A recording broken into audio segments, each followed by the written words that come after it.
Welcome to my video. আমার ভিডিওতে তোমাদেরকে স্বাগতম। মাই সেলফ আশরাফ মোল্লা, আমি আশরাফ মোল্লা।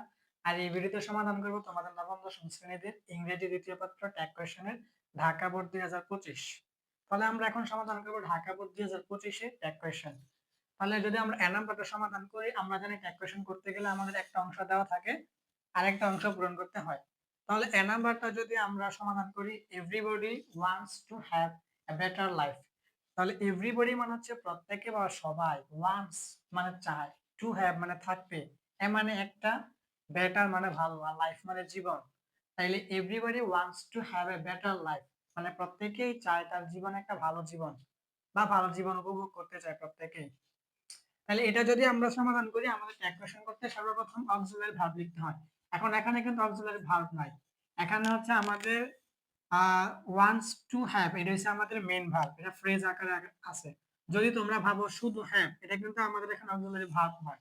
আমরা জানি হ্যাজ, হ্যাভ এগুলো অক্সিলারি ভার্ব, কিন্তু এখানে এই হ্যাভটা কিন্তু অক্সিলারি ভার্ব না, এটা কিন্তু ওয়ান্টস টু হ্যাভ, এটা ফ্রেজ আকারে হচ্ছে, মেইন ভার্ব ফ্রেজ আকারে আছে। এখন এটা হচ্ছে আমাদের প্রেজেন্ট টেন্সে আছে। আমরা জানি যদি অক্সিলারি ভার্ব না থাকে তাইলে আমাদের কি হয়, ডু হয়, অথবা ডাজ হয়, অথবা ডিড হয়। এখন যদি পাস্ট টেন্স হয় তাহলে আমাদের ডাইরেক্ট ডিড হয়, আর প্রেজেন্ট টেন্স হলে আমাদের ডু অথবা ডাজ হয়। এখন আমাদের এটা যেহেতু ওয়ান্টস টু হ্যাভ, এটা দেখে আমরা বুঝছি এটা হচ্ছে আমাদের কি, প্রেজেন্ট টেন্স। যদি পাস্ট টেন্স হতো এখানে হ্যাড থাকতো, যেহেতু হ্যাভ আছে না, এটা প্রেজেন্ট টেন্স, তাহলে আমাদের ডু অথবা ডাজ হইব। এখন মনে রাখবা, ওয়ান্টস টু হ্যাভ, যে এই জায়গায় হ্যাভ আছে এই জন্য এখানে ডু হইব। যদি এখানে হ্যাজ থাকতো এরকম হইতো, এরকম হইতো যে ওয়ান্টস টু হ্যাজ, তাইলে ডাজ হইতো, ঠিক আছে।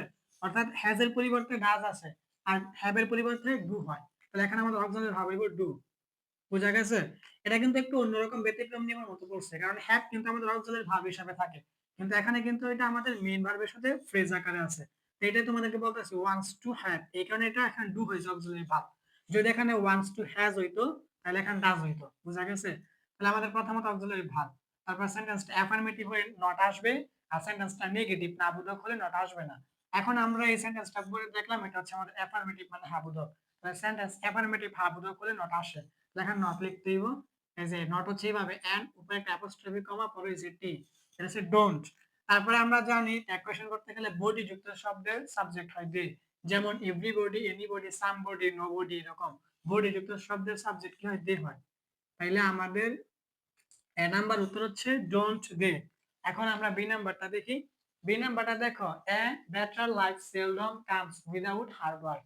তাইলে এ মানে একটা, বেটার মানে ভালো, লাইফ মানে জীবন, সেলডম মানে খুব কদাচিৎ, কামস মানে আসে, উইদাউট মানে ছাড়া বা ব্যতীত, হার্ড মানে কঠোর, আর ওয়ার্ক মানে হচ্ছে কাজ বা এখানে পরিশ্রম বোঝাইছে।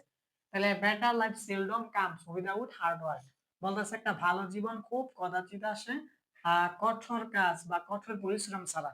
মানে আমাদের ভালো জীবন পেতে হলে কি কঠোর পরিশ্রম করতে হবে, এই জন্য এটা বলছে যে একটা ভালো জীবন খুব কদাচিৎ আসে বা খুব কম আসে কঠোর পরিশ্রম ছাড়া, এরকম বিষয়টা। তাহলে প্রথমত আমাদের অক্সিলারি ভার্ব লিখতে হবে, এখানে অক্সিলারি ভার্ব নেই, কিন্তু আমাদের মেইন ভার্ব আছে, এখানে দেখো কামস। তাইলে আমরা জানি আমাদের ভার্ব টু কি, কেম, এজ এটা সি এ এম ই, কেম। যদি এই কেম থাকতো আমরা বুঝতাম এটা আমাদের পাস্ট টেন্স, যেহেতু কাম আছে এটা আমরা বুঝলাম প্রেজেন্ট টেন্স। প্রেজেন্ট টেন্সে আমাদের কি ডু অথবা ডাজ।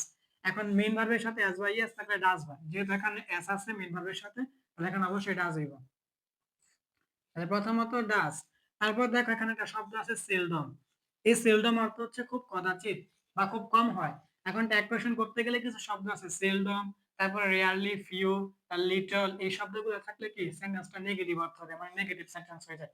আর নেগেটিভ সেন্টেন্স হলে আমরা জানি কি নট লেখা যাবে না, নট হবে না।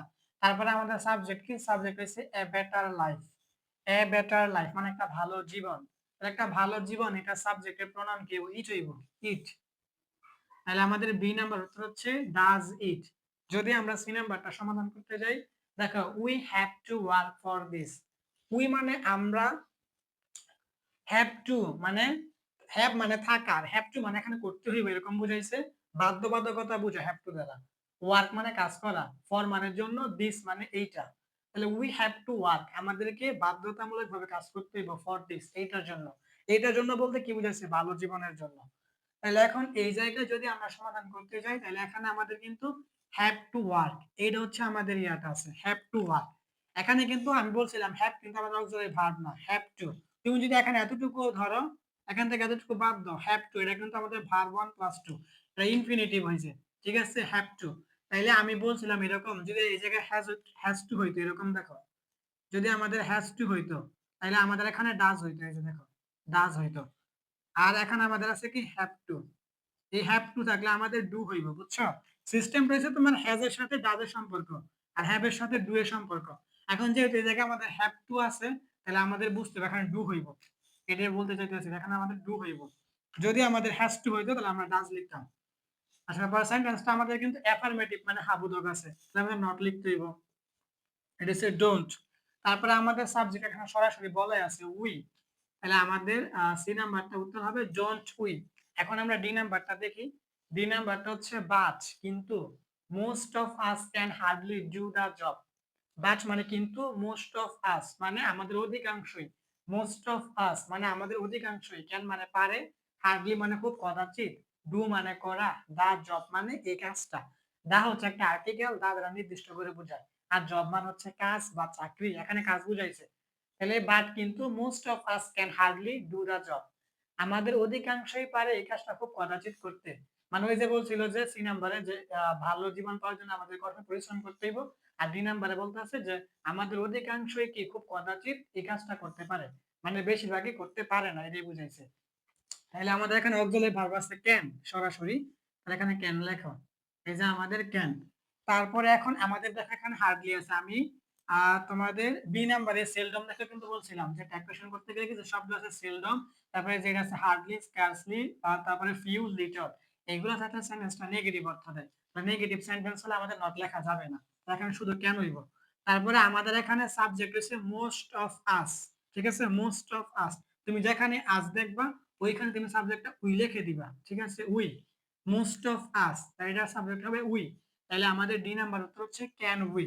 এখন আমরা একদম ফাইনালটা মানে ই নাম্বারটা যদি সমাধান করি, তাহলে অ্যাকচুয়ালি মানে আসলেই বা প্রকৃতপক্ষে, life is not a bed of rose, এটা অর্থটা কি হয়? আর অ্যাকচুয়ালি আসলে বা প্রকৃতপক্ষে লাইফ মানে জীবন, ইজ নট বা ইজেন্ট মানে হয় না, এ মানে একটা, বেড মানে বিছানা, অফ মানে এর, আর রোজ মানে হচ্ছে গোলাপের, গোলাপ। এখন অর্থটা কি হয় যে life is not a bed of rose, মানে জীবন কিন্তু একটা ফুলের বিছানো সজ্জা নয়, এর হচ্ছে অর্থ। তাহলে এটা যদি আমরা সমাধান করি, আমাদের এখন অক্সিলারি ভার্ব আছে ইজ, তাহলে ইজ লেখো। আর দেখো ইজের সাথেই নট আছে, মানে এটা নেগেটিভ সেন্টেন্স, তাহলে আমাদের নট আর আসবে না। তারপরে আমাদের এখানে সাবজেক্ট হচ্ছে কি লাইফ, লাইফ মানে জীবন, তাই জীবন এটা সাবজেক্ট আমাদের রিট হইব। তাইলে আমাদের এ নাম্বারটা উত্তর হচ্ছে ডোন্ট দে, বি নাম্বার উত্তর হচ্ছে ডাজ ইট, সি নাম্বারটা হচ্ছে ডোন্ট উই, ডি নাম্বার হচ্ছে ক্যান উই, আর ফাইনালটা ই নাম্বারটা হচ্ছে ইজ ইট। তাহলে এটাই ছিল তোমাদের নবম দশম শ্রেণীতে ইংরেজি দ্বিতীয় পত্র ট্যাগ কোয়েশ্চেনের ঢাকা বোর্ড 2025।